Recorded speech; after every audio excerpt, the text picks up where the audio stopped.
পরিবারের সঙ্গে ঈদ করতে লন্ডনে যাচ্ছেন বিএনপির ভারপ্রাপ্ত চেয়ারম্যান তারেক রহমানের স্ত্রী জিয়াউর রহমান ফাউন্ডেশনের vice president doctor Zubaida Rahman. Walton আবারও মিলিনিয়ার অফারে ওয়ালটন ফ্রিজ কিনে আপনিও হয়ে যেতে পারেন মিলিয়নিয়ার। বেলা 11:30টার দিকে ঢাকা ছাড়ার কথা রয়েছে তার। শাহজালাল আন্তর্জাতিক বিমানবন্দর থেকে কাতার এয়ারলাইন্সের একটি ফ্লাইটে রওনা হবেন তিনি। এর আগে সকাল 9টার দিকে ধানমন্ডির বাসা থেকে বিমানবন্দরের উদ্দেশ্যে রওনা হন। গত 6 মে লন্ডনে উন্নত চিকিৎসা শেষে দেশে ফেরেন বিএনপি চেয়ারপারসন বেগম খালেদা জিয়া।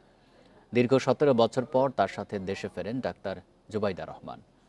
মাত্র 1 মাসের মাথায় লন্ডন গেলেও দ্রুত তার দেশে ফেরার কথা রয়েছে। সবশেষ 2008 সালে তারেক রহমানের সাথে লন্ডনে যান ডাক্তার জুবাইদা রহমান।